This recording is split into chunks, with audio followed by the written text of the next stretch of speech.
Hello cricketers, welcome back to Alpha Cricket 18. ನೀವು ಹೊಸಬ್ರಾ?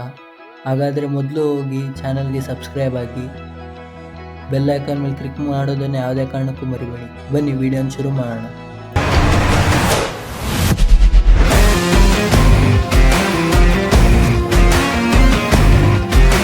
So guys, ಈ ವಿಡಿಯೋನಲ್ಲಿ ಫೀಲ್ಡಿಂಗ್ ಒಬ್ಬರೇ ಮನೆಯಲ್ಲಿ ಹೇಗೆ ಪ್ರಾಕ್ಟೀಸ್ ಮಾಡ್ಬೋದು ಅಂತ ತಿಳ್ಕೊಳ್ಳೋಣ.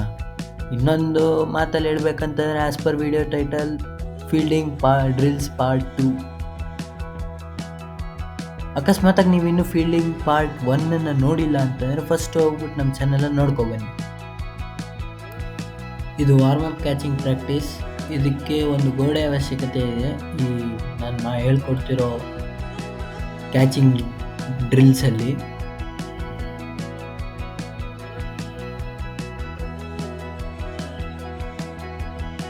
ಕ್ರಿಕೆಟರ್ಸ್ ಮೊದಲನೇದಾಗಿ ನಾರ್ಮಲ್ ಕ್ಯಾಚ್, ಲೋವರ್ ಬಾಡಿಗೆ ಕ್ಯಾಚ್ ಬರ್ತಾ ಇದ್ದರೆ, ಅಂದರೆ ಲೋವರ್ ಬಾಡಿ ಹತ್ರ ಕ್ಯಾಚ್ ಬರ್ತಾ ಇದ್ದರೆ ಈ ಥರ ಎಕ್ಸ್ ಮಾರ್ಕ್ ಮಾಡಿಕೊಂಡು ನೀವು ನಿಮ್ಮ ಲಿಟಿಲ್ ಫಿಂಗರ್ ಯೂಸ್ ಮಾಡ್ತಾ ಎಕ್ಸ್ ಟೈಪ್ ಮಾಡಿಕೊಂಡು ಸ್ಮೂತಾಗಿ ಕ್ಯಾಚ್ನ ರಿಸೀವ್ ಮಾಡಬೇಕು. ಸೈಡ್ ವೇ ಕೂಡ ನೋಡಿ.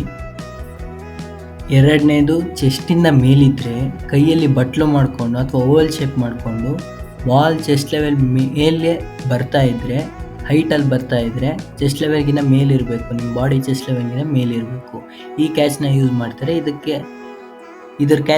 ಈ ಕ್ಯಾಚಿನ ಹೆಸರು ಆಸ್ಟ್ರೇಲಿಯನ್ ಕ್ಯಾಚ್ ಅಂತ ಕರೀತಾರೆ.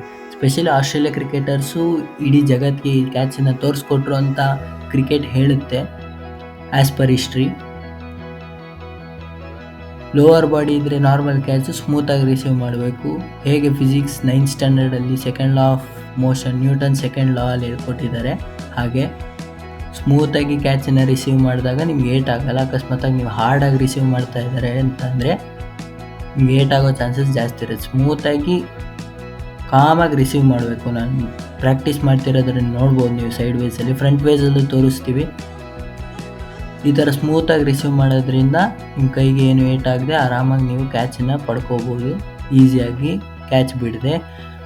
ಸೊ ಈ ವಿಡಿಯೋ ಮುಗಿಸುವಂಥ ಸಮಯ ಬಂದಿದೆ. ಇದು ತುಂಬ ಶಾರ್ಟ್ ಆಗಿತ್ತು. ಮನೇಲಿ ಪ್ರಾಕ್ಟೀಸ್ ಮಾಡೋರಿಗೆ ಇದು ತುಂಬಾ ಯೂಸ್ಫುಲ್ ವಿಡಿಯೋ. ಅದೇ ಥರ ಫೀಲ್ಡಿಂಗಲ್ಲಿ ಥ್ರೋ ಹೇಗೆ ಮಾಡೋದು ಅಂತ ನೆಕ್ಸ್ಟ್ ವಿಡಿಯೋದಲ್ಲಿ ನಾನು ನಿಮಗೆ ತಿಳಿಸ್ತಾ ಇದ್ದೀನಿ. So take care, stay safe, bye. Thank you for your valuable time.